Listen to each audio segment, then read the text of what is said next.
Now, to talk more about the potential shake-up hanging over the IRS and what it could mean for US taxpayers, I'm joined by William Lee. He's the Chief Economist at the Milken Institute.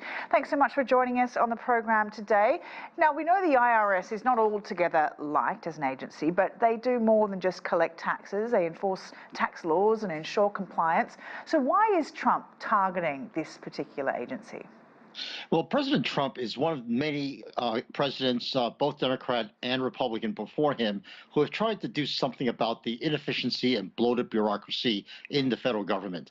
And right now, the Department of Government Efficiency that is led by Elon Musk is really making a strong effort to say we are going to try to trace where the money is going and make sure that everything is really going where it's supposed to. And the IRS, the Internal Revenue Service, being 100,000 strong, is one of the larger federal agencies, and suspicion is that they have extended their mandate beyond just collecting revenues for the government into things like enforcing the Affordable Care Act, which is the health care program that was put in place by President Obama. So this mission creep on the part of the IRS has really extended the bureaucracy in directions that are beyond just collecting money. So that's one of the reasons why they're looking at this agency and saying, what exactly is it doing? How is it doing it? And does it really need does it have the right people to do the task?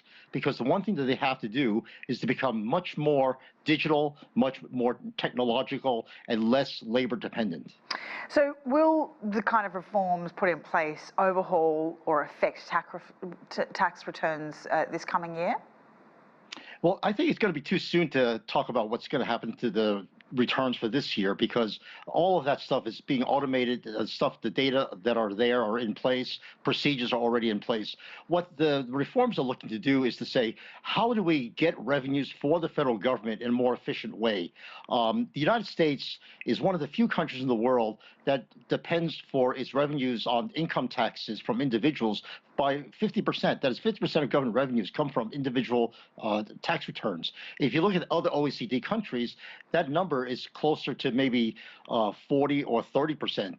And other countries will use things like a value-added tax. So President Trump has really said, do we really need to depend upon the domestic income tax as the main means for raising revenues? And that's one of the things that they're going to be looking into. Can we get revenues from other ways that are more efficient, that are less dependent upon a large bureaucracy? And isn't that in part what this new sort of tariff system is, to try and raise funds for the country rather than using a tax system? Well, the tariffs, I think, is one way of raising revenues, but I think that's not the main objective. The main objective of using tariffs was to really bring people to the table, to level the the trading platforms across the world, so that people are facing trading partners on an equal footing, equalizing taxes, equalizing trade restrictions. So it's really not a revenue-raising measure.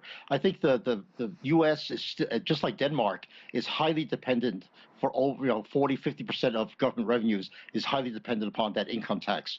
And that's going to be too soon to change very quickly. But the fact that they're looking into alternative ways of collecting that tax, less dependent upon people, more dependent upon technology, more dependent upon automation, that's the good thing. And right now, I think a lot of people are worried because the more labor-intensive jobs at the IRS are at risk. And the more technological jobs, the ones that are artificial intelligence-based and technology-based and digital, are the ones that they're going to be probably expanding and getting more people to work in those jobs. DOGE, though, is seeking direct access to Internal Revenue Service computer systems that have vast amounts of sensitive data. Is that not concerning, that so many Americans will have their most sensitive data available to DOGE employees? I absolutely agree with you that the government collects a lot of very important data, very private data, and we don't want anybody just getting their hands on it.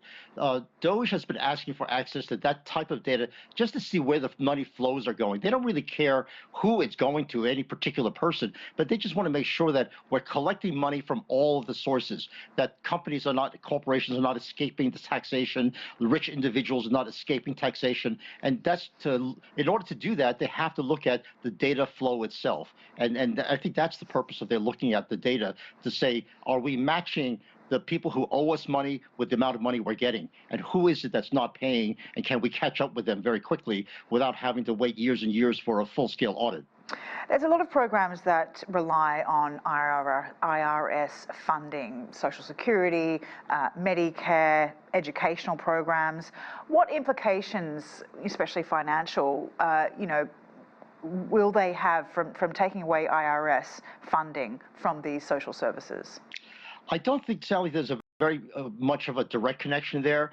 The laws mandates that we spend money in certain areas. Now, the fact that some people who may be 150 or 200 years old are still supposedly getting their Social Security checks, that's a concern, and that's a waste of the money that's so difficult to collect by the IRS.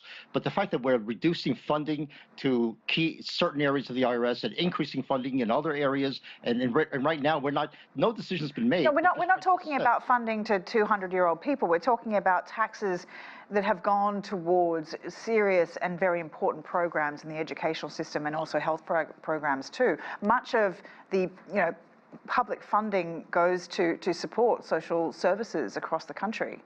Absolutely, and I would say that we have to maintain that funding for necessary things, but now the question is which are the necessary ones and which are not unnecessary ones, and that is where, for the first 100 days of the Trump administration, they're trying to find out which programs are truly necessary and which ones are labeled necessary but are truly paying 200-year-old dead people. All right, we'll leave it there. I really appreciate your time. William Lee for us.